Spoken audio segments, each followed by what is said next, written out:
All right. Hello, everyone. If you're on the Eastern Standard Coast in the Eastern Standard Time Zone, it's 1:59 p.m. Hope your day is going beautifully and smoothly. And if you're not on the Eastern Standard Coast, it doesn't matter. I'm just hoping you're doing okay. Maybe you're sleeping. Maybe you're listening to this in your dreams. Hey, my name is Joey B. I do Blind Knowledge. This is the Blind Knowledge Podcast. Thanks again for joining us.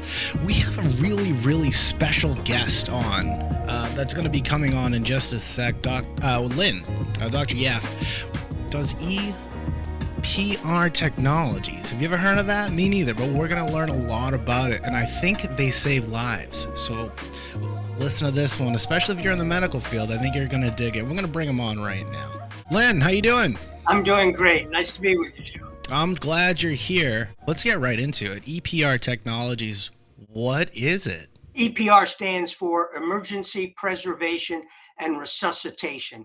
It's about saving a life when standard cardiopulmonary resuscitation fails, meaning chest compressions, mouth-to-mouth breathing, defibrillation. If someone is a trauma victim and their heart stops, or sudden cardiac arrest for any reason, the paramedics or a bystander would do standard CPR and try defibrillation if there's a defibrillation nearby. And if that fails, you can try doing CPR on a person for 10, 20, 30 minutes, however long, or until the paramedics arrive. They can continue to try. But if it fails, that's it. Unfortunately, you've passed away. EPR is about one more attempt to save a life when standard cardiopulmonary resuscitation fails, by using rapid, profound hypothermia. You cool the body down, the vital organs, the body down with an ice cold flush, and you lower the body temperature to 10 degrees Celsius or 50 degrees Fahrenheit in, let's say, 10 minutes or less. And at that cold temperature, it's not freezing, you're not frozen, and it's much colder than what they call mild hypothermia, which is only a couple of degrees below normal.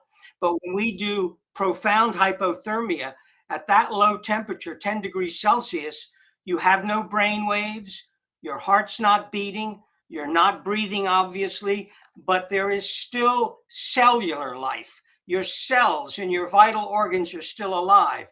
You're sort of in a temporary suspended animation. And you can stay that way. The length of time in the clinical trial that's ongoing is 3 hours. You could probably go 5 hours.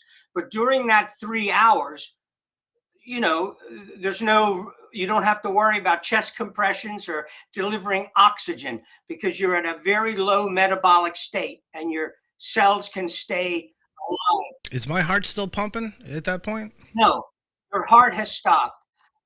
There's no cardiac function. There's no breathing. There are no brain waves. You sort of appear clinically dead, but individual cells, the cells in your brain, the cells in your heart, your liver, your kidneys, they're still alive because the temperature has been lowered. And then you're transported, surgery done, and you're resuscitated. And I can go into more of that. But let me mention that anecdotally, people have probably heard that a healthy skier might get covered in an avalanche, and then the rescuers find them in a reasonable period of time, let's say a few hours, and then they're able to resuscitate them by rapidly rewarming those people. It doesn't occur successfully all the time. I don't know how many cases there are like that during the year, but that's been reported in the medical literature. And it's because the body is cooled down so fast that oxygen and heartbeat is not needed for a short period of time, like 3 hours. It's also happened that a child might fall into a cold Great Lake in the middle of winter, and the divers find them. And because they've cooled down so quick and they didn't need oxygen and no vital functions during that, they're able to rewarm them and resuscitate them. So now we try to do the same thing in a patient who's been traumatized, maybe an automobile accident, and they've bled to the point of going into cardiac arrest, or they're a gunshot victim and they've bled to the point of going into cardiac arrest, and they've lost so much volume of blood that CPR doesn't work. Now, what we want to do is deliver rapid, profound hypothermia, cool them down, and buy time for one more attempt to save the life with surgical repairs and resuscitation. So, Lynn, let me ask you this. Let's say I'm a paramedic, right? And I'm responding to a crash that just happened on the highway. Let's say he just flew out of his car and unfortunately CPR just isn't working for him. What does the paramedic do to actually utilize this EPR tactic? You have to, whether it's a paramedic or as being done in the clinical trial, whether it's a trauma surgeon, the techniques, let's say, will be basically the same. And the company hopes, and I can go into more, hopes to automate the techniques as much as possible. But the paramedic would come on the scene and would attempt CPR, obviously, standard CPR, chest compressions, mouth to mouth, using a ambu bag, to squeeze and breathe. They might have time, or if there are two of them, start some IV fluid, try defibrillation. But if enough volume of blood has been lost and they can't give volume fast enough, CPR fails. If the paramedic feels that that's going to be the case, they can make a judgment, and artificial intelligence is coming along soon that'll help with triage and measuring parameters. The paramedic, either before they give up on CPR or while they're doing CPR and they feel defibrillation has not worked, they must gain access to the arterial system. They have to put a large bore catheter, large bore, let's say the size of your index finger, into the arterial system. They can do that into a femoral artery. They can do it into a carotid artery. They can do that in a large vessel in the arm. And it's even possible, and that's what we're also able to do, is to inject a vessel, the aorta, into the descending aorta using ultrasound. That can be done. So, in other words, given the techniques and the ability to do that kind of ultrasound, if you can't place it in a femoral vessel, depending on the injuries, to get something into the aorta, or the heart, so to speak, so that you can now rapidly pump in ice cold saline.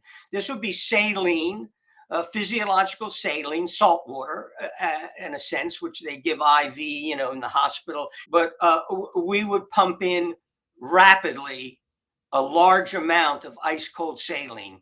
It Ice could cold. be Okay. ice cold, 2 degree, 2 degrees Celsius. Okay, that's pretty cold. Yes. It's very cold.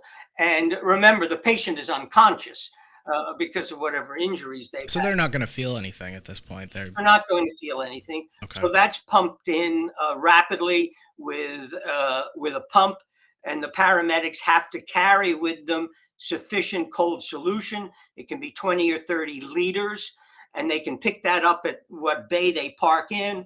So would they store it in dry ice? No, it would be on, usually the major ambulances, they're able to plug their vehicle into an electrical outlet when they're parked at their station, and that can keep a refrigerator system cold on the and the fluid cold on the paramedic. But we also have designed a small, let's say, carrying case that they can take out of the vehicle to go wherever the person, you might be in an office building or a home where the person had cardiac arrest, in order to get the fluid there. So if they decide to go ahead with EPR, they'd have everything they need to do it. Once they've cooled the patient down, well, then, of course, it's just a matter of transport.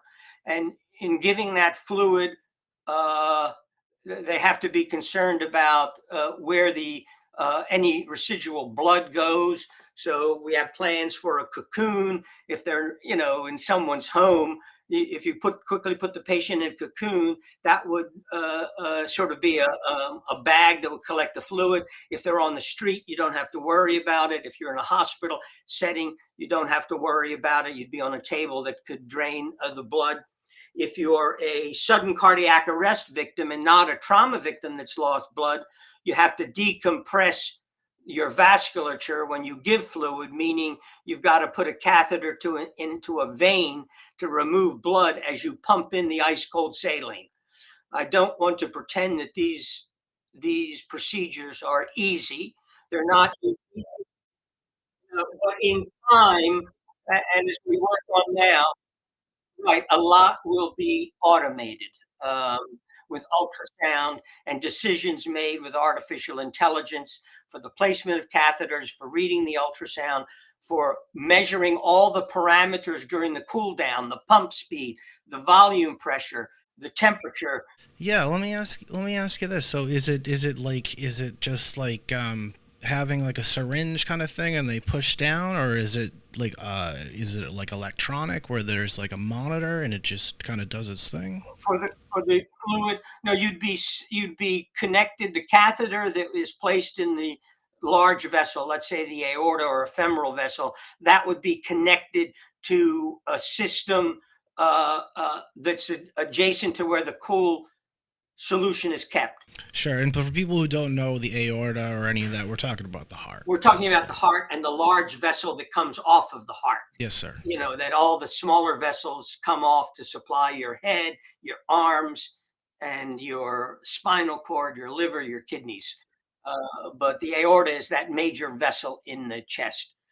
So no, we'd have essentially a pumping system that would connect to the catheter that's placed in the heart in order to flush that cold solution in very rapidly, while all the essential monitoring is going on of your brain temperature using a thermometer that's placed against the tympanic membrane in your ear, and other temperature of the body can be measured. And so brain waves, fluid pressure, temperature, everything gets monitored and assessed to make sure that the patient is at the right temperature and ready for transport. If they're already in a hospital, there will be much easier to do this. And this is happening real time, real fast, right? This is happening real time, real fast. Right now, the clinical trial it took a number of years to get the FDA to give permission for a clinical trial. It's being done at Maryland Shock Trauma, which is a model for a trauma center in Baltimore.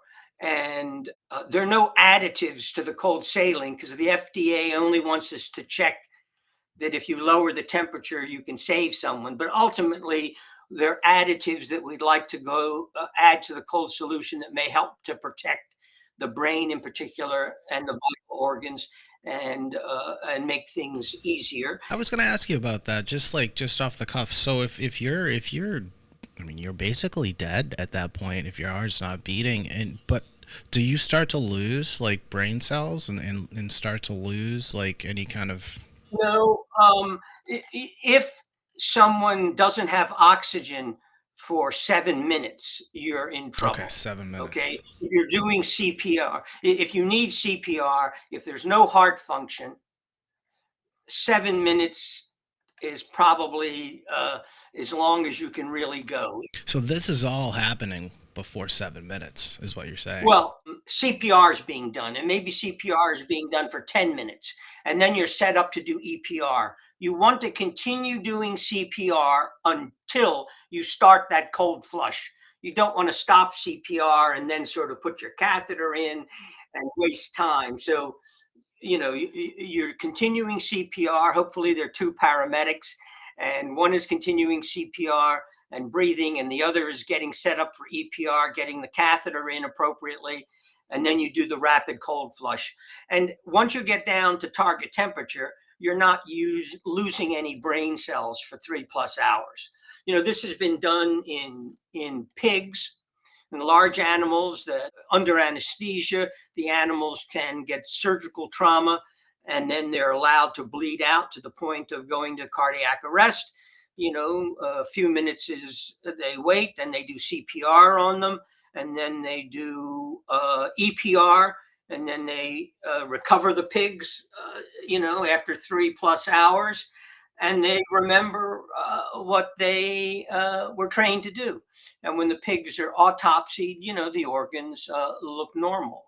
So you've tested this on pigs. You've tested it on, I'm sure, other animals at this point. Are you in clinical trials at this point? Yes, the clinical trials have started at Maryland Shock Trauma, and it's very slow to do the clinical trials, meaning you don't see a patient that fits the bill protocol that's approved by the FDA every minute. So in other words, a patient who gets EPR now, they can only go into cardiac arrest after they arrive at the trauma center. If you go into cardiac arrest in the ambulance and the paramedics do CPR while one is driving you to the trauma center, you're not a candidate for the clinical trial. They want to know when time zero is, when you go into cardiac arrest. And then you have to be fortunate enough to be there when the trained EPR trauma team is on sure, call. because they have to be specially trained to do this, of course. Yes, yeah. There's only one team now that's trained to do it at Maryland Shock Trauma, the only place in the world where this is being done. Right on. Yeah, so you have to, that's why it takes time to do the clinical trial. How long have you guys been in these clinical trials at this point? Well, during the COVID pandemic, the clinical trial was put on pause, and they've only are restarting now. The reason it was put on pause is because many of the patients who are hospitalized with COVID had respiratory problems, lung problems, and they were put on what's called ECMO, extracorporeal membrane oxygenation, where they would have a machine breathing for you, and they would have to circulate your blood through that. And so it would require some blood. Believe it or not, I have heard of that. Shout out to my mom if you're watching. Respiratory therapist, one of the best in the world. And so the availability of blood put EPR on pause. I'd like to, if I can, say a little bit about the historical reasons that this is being done. Yeah, please do. In the late 1950s, 1956 is, I think is the date, Dr. Peter Saffer, who was at the University of Pittsburgh, he was an anesthesiologist at Pittsburgh, but before he got to Pittsburgh, he was at Johns Hopkins, and he invented mouth-to-mouth resuscitation. Before that, there wasn't adequate breathing in doing, CPR wasn't really done. They attempted some crazy things with raising your arms to try and inflate your lungs. It didn't work. No one was effectively doing chest compressions, and Dr. Saffer and one of his associates, they invented mouth-to-mouth, showed that it worked, combined it with effective chest compressions, and Dr. Saffer wrote the book called The ABCs of Resuscitation, which was the model of how to do it. And when he had done that, then in the that was the end of the 50s. That's incredible. Just to want to just articulate real quick on that. That's incredible. So you're saying CPR has only been around since the 50s or 60s. That's amazing if you think about that. Well, the first defibrillator was only really practically used in like 1947, 1948. And there wasn't, really effective CPR. But Dr. Saffer, he was at Pittsburgh now after doing this and putting the book. He formed the first team of paramedics. He took a group of African Americans, orderlies, and some other African Americans that he made contact with in Pittsburgh, and he trained them to be the first paramedics, really the first full capable paramedics in the world that now were effectively doing CPR and defibrillating patients. And he called it Freedom House. And in the early 60s, of course, racial discrimination, it was before 911 was a call. If you had a medical emergency, you called the police. and white ambulance drivers didn't like to go into black Oh. neighborhoods in Pittsburgh and probably in many other cities. So Dr. Saffer formed the first paramedics who were all African American, called Freedom House. If you look this up on Google or YouTube, you can see the history of Freedom House. Dr. Saffer was an amazing man. And then in the early 60s, 911 was started. Uh, and Dr. Saffer was key in integrating that with his paramedic team. And then many of those paramedics, they went to other cities to form paramedic units there. And one of Dr. Saffer's proteges who helped him train Freedom House was Nancy Caroline, and she went to Israel to start the paramedic service in Israel. In Israel, she's dead now, considered the mother of paramedics in Israel. Dr. Saffer died in 2003, and I worked with him from 1995 until 2003. And myself and two other individuals who worked with Dr. Saffer, we formed EPR when the time was right for that. So Dr. Saffer was really instrumental in all of this. And the reason he came up with the idea to do EPR was because the military, if you look back historically over Vietnam War, Iraq, Afghanistan, 80% of combat casualties, American casualties, dies from massive bleeding. And they go into cardiac arrest. It's called exsanguination cardiac arrest. The other 20% die from severe head injuries or their bodies are blown apart. But the military said, well, we can't give enough blood fast enough to save those 80% who die from rapid bleeding in the abdominal.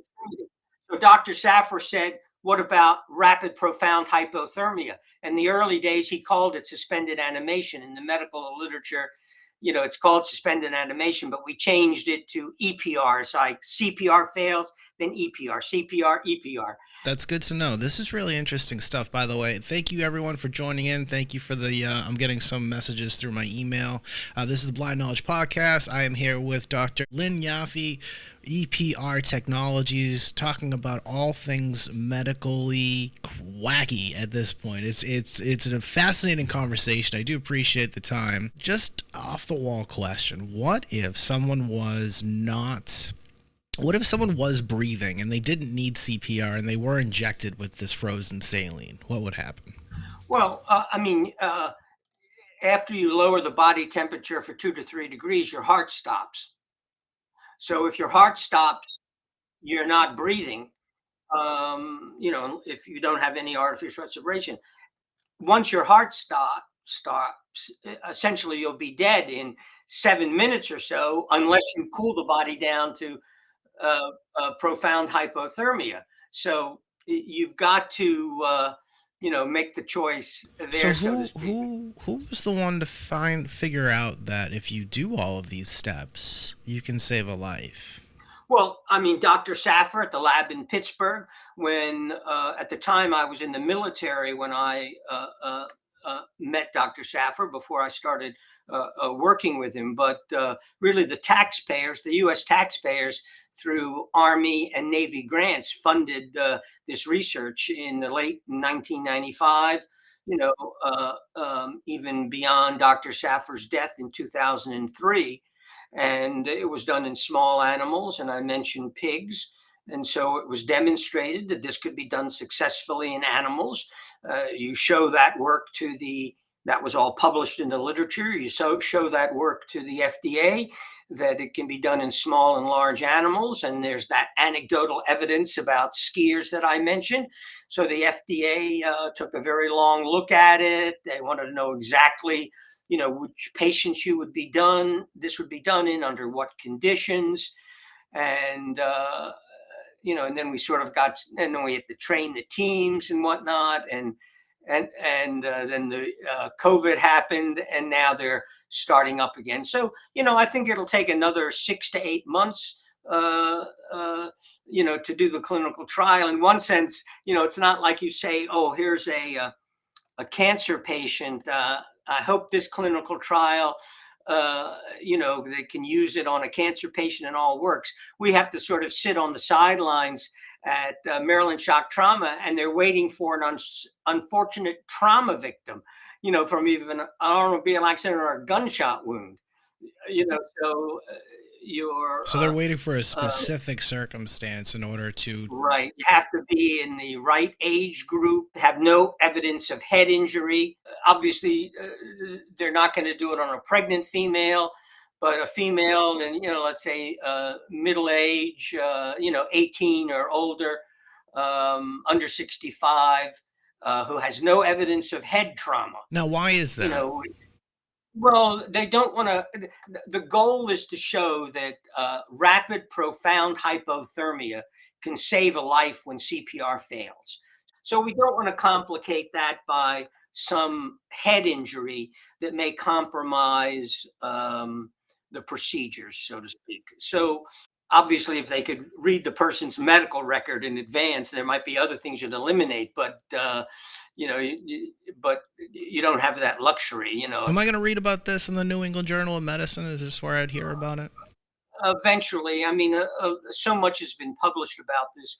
With a successful clinical trial, the FDA likes to keep a lid on things until they look at the data. I don't know. But I did my research, and there's a lot on EPR, and it's pretty fascinating stuff for sure. yeah, there's a lot on it, no question about it. But it's hard to predict what the FDA will do with a successful clinical trial. And many trauma centers across the U.S. are anxious to do this because it's one more chance to save a life. And that's what it's all about. And let me ask you something, Doc. I got to know. So let's say it all goes well with the FDA, and let's say they actually approve it.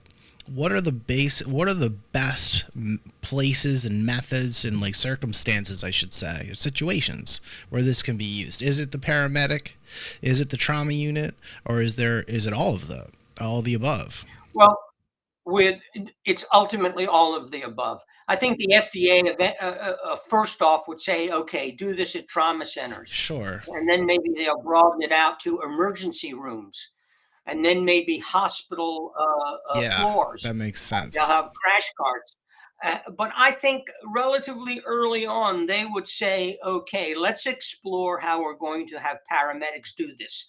Let's look at training some paramedic teams and what equipment they're going to use, and how are you going to provide, the necessary decision support and communication and artificial That's intelligence. what I think of that could really utilize that as like a car crash or Oh, absolutely, and that'll sort of be a separate, review of the FDA reviewing how paramedics are doing that, and ultimately, if everything is approved, obviously paramedics will have to be certified and get special training to do this. The company's working on, what would be required to do that through simulation training, or working for a while with the team that's already doing it. yeah, that's amazing Right, technology. I mean, right. where do you find your information like that? Where do you read Well, about that?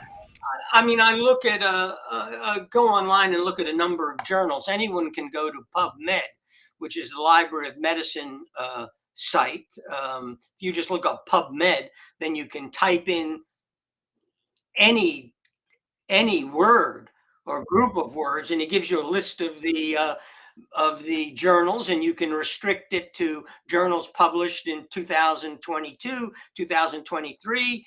And so you could type in anti-aging, and you might get very complicated articles to read.